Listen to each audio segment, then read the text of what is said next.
This episode is brought to you by Blueprint Health. Blueprint Health is a measurement-based care platform for mental health providers. You can find out more about them by going to practiceoftherapy.com/blueprinthealth. And also this episode is brought to you by TherapyNotes, therapynotes.com, the leading electronic health record system for mental health providers in private practice. They're who I use in my practice. Check them out at practiceoftherapy.com/therapynotes.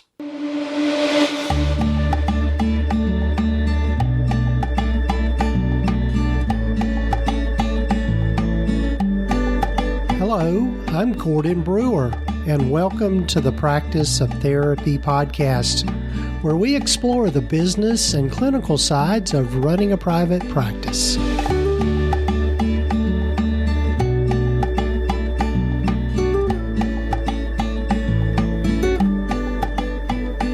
Hello, everyone, and welcome to the Practice of Therapy podcast. I'm Gordon Brewer, and glad you've joined me for this episode. This is episode number 223, and doing something a little different with this episode and the next. It's going to be a two-part episode, I guess you could call it, and I'm looking forward to you hearing from person I recently interviewed, and that is Paul Wright. And Paul Wright is in Australia, and we had just a great conversation, and I learned a lot from Paul and just thinking about private practice maybe from a little bit different angle. And he shares with us kind of his what he's come up with as a business coach in 7 mistakes that he sees people make. And so as I was interviewing Paul, it was a little bit longer than usual interview. And I thought, well, I'll just break it up into 2 podcasts so it'll make it easier for people to hear and to kind of inwardly digest, as I like to say. But Paul has written a book called How to Run a 1-Minute Practice. And Paul's background is as a physical therapist, or as they call it in Australia, a physiotherapist. But there's a lot that translates, like you heard in my previous episode with Libby Rothschild, who's a dietitian. There's a lot of things that translate among allied health fields as far as being in private practice. So I'm looking forward to you hearing from Paul and just hearing his take on running a small business, and how to really take a lot of the pressure off. I think one of the things that happens for us in our businesses is that we can let ourselves be run by the business rather than us running the business, and the business serving us rather than us serving the business. So hopefully that makes sense to you. But before we get to this first part 1 rather of this interview with Paul Wright, I'd love for you to go over and check out our free webinars. One of the things that I've been really focused on this year is really trying to get out kind of content for people to really kind of dip their toe in the water and learn some stuff, to see what kind of direction they want to go in their business. And so currently I've got 3 free webinars, and you can find out about them by going over to practiceoftherapy.com/webinars, and you can see the 3 offerings that I've got there. I'm going to be adding more to it. I've been in conversation with some few folks that are going to be collaborating with me on some of these free webinars to really kind of give you insight into some different aspects of running a private practice. One in particular is on using Google Workspace in your practice. The other one is on if you're thinking about scaling and going from a solo practice to a group practice. Got a free webinar on that. And then also for those of us, particularly those of us in the United States, with all the changes with the No Surprises Act and all that sort of thing, a webinar on accepting third-party payments in your practice. And there's a lot of mixed information out there about that. And so in this webinar, I try to set aside some of the myths about accepting insurance in your practice. So anyway, check those out by going to practiceoftherapy.com/webinars. webinars, and you can find out more about those. And also, before we get to this part one of my interview with Paul, I'd love for you to check out our sponsors, TherapyNotes, TherapyNotes.com, and also Blueprint Health, two wonderful sponsors of our podcast. And so before we get to Paul, here's a little bit of information and a word from our sponsors.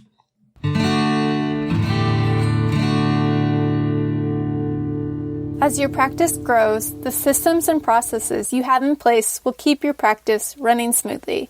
That is why it is important to have an electronic health record system that is specific to mental health providers. TherapyNotes is a complete practice management system with everything you need to manage patient records, schedule appointments, meet with patients remotely, create rich documentation, and bill insurance right at your fingertips. Their streamlined software is accessible wherever and whenever you need it. They are who Gordon uses in his practice. And did I mention that they are one of the top-rated EHRs for mental health private practices? Their support is also second to none. Be sure to check them out at practiceoftherapy.com/therapynotes. Be sure to use the promo code GORDON to get 2 months free. Running a great behavioral health practice is hard. Payers are demanding more measurable outcomes, therapists are harder than ever to hire and retain, and clients expect a digitally enabled care experience. Introducing Blueprint, the all-in-one measurement-based care platform that helps behavioral health providers grow top-line practice revenue, increase clinician satisfaction, and deliver more effective care. Blueprint's intuitive platform administers, scores, and charts hundreds of symptom rating scales to give clinicians deeper insights into how clients are progressing. And you may be eligible to earn additional reimbursement for each administered outcome measure. Get your first month of Blueprint free by going to practiceoftherapy.com/blueprinthealth.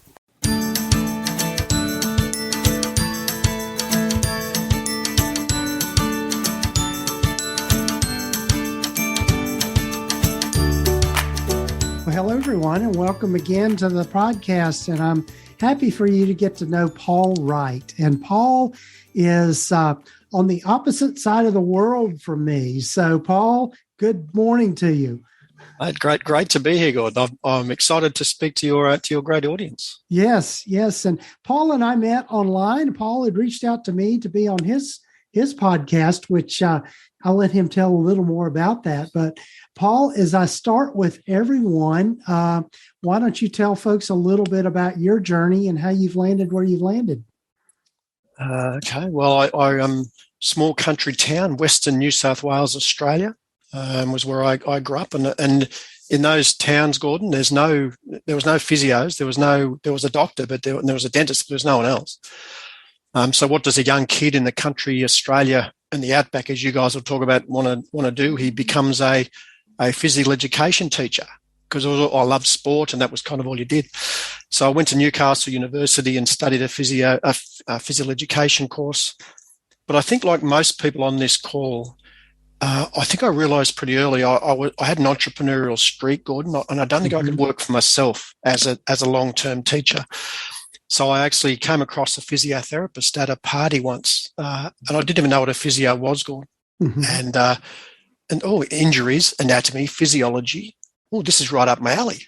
So then I applied to Sydney Uni as a mature age student, went to Sydney Uni, got my physio qualification, and then within the next 3 years, I'd really latched onto the entrepreneurial journey, Gordon. I'd opened 6 practices in and around Sydney. My claim to fame then I got, it's interesting for you guys, I was like most of you. I was starting early and finishing late, running my practices. And there was a window, Gordon, that opened onto the road. And I could see the cars all day from my treatment cubicle. And I remember once a bus kept going past. And on the side of the bus, Gordon, was on the side of it was why most small businesses fail and what to do about it, written on the side of the bus. And I'm better now than I was then, but then the universe was trying to tell me something. The universe kept sending me this message, and I was too stupid to sort of pick up the message. But now I'm getting better. So I followed the phone number that it said, and it led me to a Michael Gerber seminar who wrote The E-Myth. one of the original business Bibles, which then started me on my journey to get off the tools, run the businesses, and run a business that generated the lifestyle that I wanted for my family. So that's how I ended up with 6 locations. I didn't live in the same city as 5 of them. I visited them once every couple of weeks and just ran them remotely. And then people started asking me, Gordon, how did I do it? How do you run a business like that in allied health?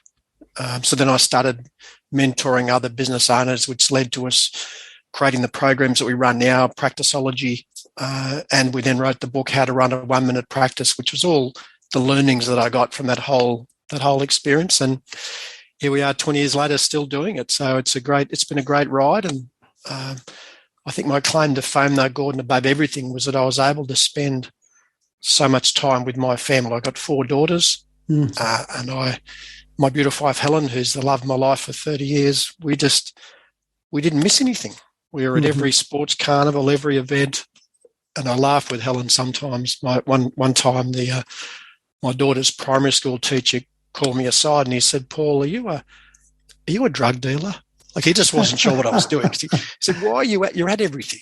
So that's the business that I wanted to develop. I wanted to build a business that would give me the life that I wanted. Right. And that's kind of how this journey all started from. Yes. And that you're really speaking to kind of my philosophy as well, because I feel like most of us that go into any sort of private practice, regardless of, which profession it is, whether it's physical therapy or mental health or, any of the allied health fields, I think we do it for the reason of giving ourselves the autonomy of being able to set our own schedule, of being able to come and go as we please, and plus have much greater earning potential, I think, by doing it that way. But one of the things that I know that you have spent time on and developed that I want us to try to get to today is 7 different mistakes that people will tend to make in their business, and how maybe a little bit about how to correct those. Well, having been in business a long time, as you have, there could be 700. Really, yes. but I've there's 7 that come to mind very clearly. I think we'll go through them in this session today. But the one that I think we've already kind of touched on is why you start the business. The mistake people make initially is failing to understand the true role of their business. And I went in just wanting to be an entrepreneur, and then but I was doing what you guys are doing. I was starting early, finishing late. I was sucked into the business. And it was only when I stumbled across the E-Myth book by Gerber, and then I started systemizing the business, I started to turn that around, and I thought, hang on, this job's business is to serve me. So you think about why you went into business in the first place. As you said, you think, well, I can pick my own diary and I've got freedom. But that's rarely the case for most health business owners, because they're usually seeing all the clients and then doing all the other stuff that's involved in running the business as well. They have 2 jobs. Right. And before you know it, and we talk about in our programs a thing called the freedom score, Gordon. And the freedom score in Practiceology world and in 1-Minute Practice world is how many hours each week do you physically spend with clients? Like, what's your client face-to-face hours? And if you're doing 30 or 40 hours a week face-to-face, there's not a lot of time left, Gordon, to run the business, marketing, recruitment, sales. And we see this all the time. So you wonder why owners are burnt out, because they're doing this consulting plus the other. One of our main keys is to try and reduce your freedom score. So over time, and there's a thing we talk about in practice, I called it Wrighty's Law years ago, as your number of team members increases, your number of personal consulting hours must decrease. If you've got 10 staff and you're still doing a lot of clients, you're going to be tired, because they'll drain you. So this idea of what does your week look like? Are you freeing yourself from the business, and do you have freedom? Can you not go to work on Fridays if you want to? Like Helen and I, we've had date day every Friday for the last 30 years. Like we Friday's date day. We go to the movies, we do whatever. but you want your business that lets you do that. Mm-hmm. So the mistake is going into the business not understand the true role of it, and the true role is to give you more life. If it's not doing that, it's taking it away from you, because you need to be rewarded for the stresses that come with being a business owner, whether it's financial or time. Right. Otherwise, you're going to get burnt out. You're going to. Right. Yeah. So as people hear from me on this podcast, you got to start with why. Really be grounded in that. What are the other things that you've learned so far? Another big mistake, and this is a classic for allied health professionals, and regardless of what field, we're all the same, whether we're psychologists, mental health practitioners, physios, we're all the same. We're on the same boat. We typically, another big mistake, we typically fall in love with our product, meaning we fall in love with the service we deliver. We fall in love with psychology or physio, or we fall in love with the service, but people don't really want or they might do it, but think about how you started. I wanted to be a physio, so I decided to be one. But at no time, Gordon, did I think, is there a market for that? Is there a available need for that service? It was because I wanted to do it. And I think what we have to understand in allied health, or in any business, the market doesn't care what you want to do. Your job is to find out what the market needs and then fill the void. That's your job, because there's two drivers of any business, any successful business. It's available market and available labor. So if you have those two things, you've got to have available market. So there's got to be enough need for your service. But there also has to be enough available labor to provide that service.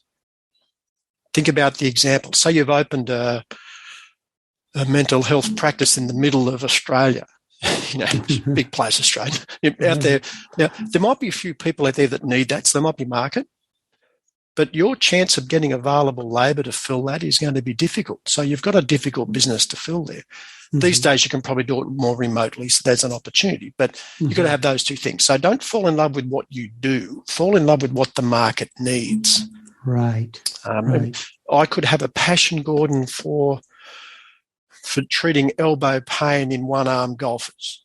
That might be my passion. And because I might love that program. I love that product. But if there's not enough people that need that service, Gordon, I'm going to struggle. Yes. So my point to you guys, don't fall in love with what you do. Try and find out what the market needs and marry those things up. Otherwise, you'll be pushing it uphill for a long time. My best example of that, I hope you guys will watch Shark Tank. Like I watch Shark Tank. Yes. Entrepreneurs love Shark Tanks. These guys have got ideas. The guy that came in, what did he have? He had arm pads. He had the sweat catching pads you could stick under your arm to stop your shirt getting sweaty. That was his product. And this guy loved the product, and he pitched it to the sharks. And they said, "How many have you sold?" "Oh, I've been doing this about 6 years. I've sold a couple of hundred." The market tells them it's not interested. Okay, so the sharks say, "No, we're not interested." But they interviewed the guy at the back, and they said, "What are you going to do now?" He said, "Well, I'm going to stick with this because I believe in the product." See, classic mistake. He's fallen in love with his product. He hasn't thought, well, the market doesn't want it. Right. I've got a better opportunity. So don't be that person. The market doesn't care what you want. Your job is to find what the market needs and satisfy it. And I think I got lucky with that, Gordon, in 1 Minute Practice and Practiceology, because there was a need for it. Like when we started this business mentoring program 10, 20 years ago, there wasn't much around, So I was good at it, so we satisfied the market. But I might have been great at it, but if the market didn't need it, it wouldn't have gone anywhere. So don't fall in love with your product; fall in love with the market. That's the mistake. Right. That's great advice. So, what's number 3 for you? Number 3, we're classics at this as well, Gordon. Becoming a victim of perfectionism. It's a classic, and you'll know. You go, that's the classic, Yes. And I think it's from our training. You go to uni for a long time to be technically great, and you be peer reviewed, and you want to be safe and everything else. So as a result, you want to be really good, but that as a result of that, it sometimes holds us back from releasing programs or products because we think they're not quite ready. Right. I don't know if you do this, but I was pretty lucky. I'd put things out there and see how it flew, so I was a bit more relaxed on it. But a mate of mine said it's better to be 80% and out the door than 100% and in the drawer. Yes. So the idea is put it out there. Let's say you've got a stress management program, for example, whatever you're creating in your world. But you don't think it's ready yet. And you don't want to put it out there because you think, it's not quite perfect. But by the time you tinker with it, muck around with it, get it, the time might go. I'd suggest you get it out there. Put what they call in marketing world an MVP, which is a minimal viable product. You put out a minimal viable product and see if there's market for it, see if it gets traction, and then you can build on it. Don't make it perfect when you launch it. Reid Hoffman, I believe, one of the founders of LinkedIn, he said, if you're not embarrassed by the first version of your product, you've launched too late. It's such a classic for health professionals. But again, we worry about, I can't talk about the knee program because there's a knee guy up the road who's a superstar, or this they've written the book on it. I can't do that because they wrote the book on it. You don't have to be the best in the world. Just be the best in their world. Right. That's your client's world. Just be the best in their world. That's fine. Yeah. So be careful of perfection syndrome. Right. It's better to have imperfect action than perfect inaction. Exactly. You guys know this. Put it out there. Yeah. And some people say, well, Paul, how do you know? How do you know if your market, if your product has got legs? How do you know that? Well, these days you can do a quick seminar. You can put an online webinar on. You can just see, does anyone register for it? Yeah. It's not that hard to test things these days. We've done this classically. We've got multiple programs. We've got a referral program for health professionals. For example, with that one, I got together with a guy that was going to do it, and we did a one-day seminar. And before we hired the video guy to come and create the product, we just made sure there's enough registrants for the live event, which give us an idea that, well, there's people want this program. So if we had no one registered, we wouldn't have done it. Right. But anyway, you got to don't fall victim to that. Right. Just put it out there and see how it goes. Right. Yeah. Another way I've heard it put is you have to sometimes just build the airplane as you fly it. I don't know if I'd like my plane to be sort of big crowd, but I get the idea. Yeah, right. I want a minimal viable plane. Yeah, I want something that's at least minimal viable. Right, at least it's there where they, yeah.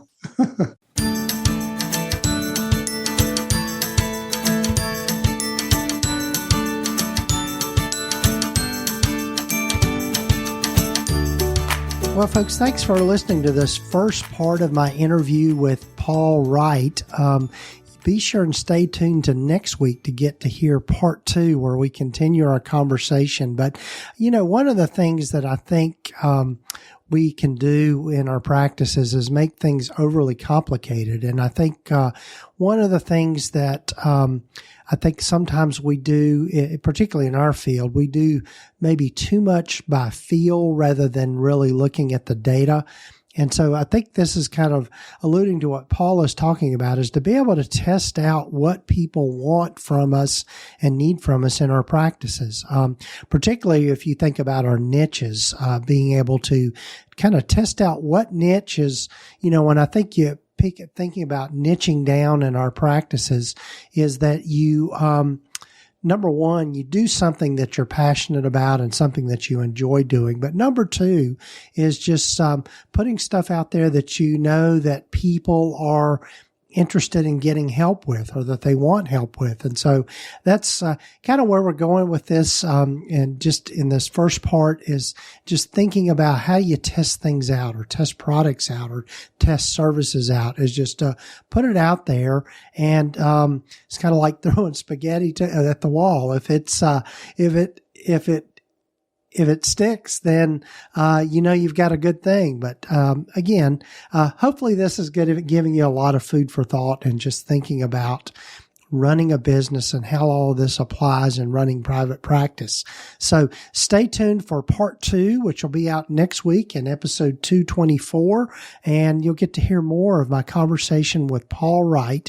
And if you want to find out more about Paul, you can find him, go to the show notes here and you can find his links here, but it's mypracticeology.com, and you can find out more about Paul and the work that he does. But do stay tuned next week for the second part of my interview with Paul Wright, where we really delve in more into the 7 mistakes that practice owners tend to make. And just a quick a sneak peek of those are failing to understand the true role of your business. And number 2 is falling in love with your product or your service. That's an interesting one that we talk about. Ineffective, non-existent, or unsupervised internal systems. In other words, not having the right systems and processes in place within your practice. And also using your accountant to tell you the business P&L. And so that's an interesting one that we talk about, in that we do need to keep a thumbnail on our profit and loss. And then number 6 is ineffective recruitment and retention system. In other words, if you've got a group practice, how you keep people and how you keep them on board. And then, the other one too that is real interesting that we talk about is not packaging your services. So stay tuned for part 2 of this particular episode. I'm breaking it down into 2 episodes because we did go a little longer in our conversation. But thanks again for joining me for the podcast. Do take time to follow us or subscribe to the podcast wherever you might listen to it. And also be sure and check out those free webinars at practiceoftherapy.com/webinars. And also check out our sponsors, TherapyNotes. And you can find out more about them by going to practiceoftherapy.com/TherapyNotes, and also Blueprint Health.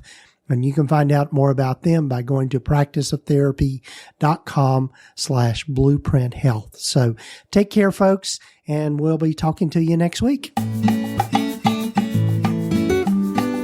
You have been listening to the Practice of Therapy podcast with Gordon Brewer, part of the PsychCraft network of podcasts. Please visit us at practiceoftherapy.com for more information, resources, and tools to help you in starting, building, and growing your private practice. And if you haven't done so already, please sign up to receive the free Private Practice Startup Guide at practiceoftherapy.com. The information in this podcast is intended to be accurate and authoritative concerning the subject matter covered. It is given with the understanding that neither the hosts, guests, or producers are rendering legal, accounting, or clinical advice. If you need a professional, you should find the right person for that.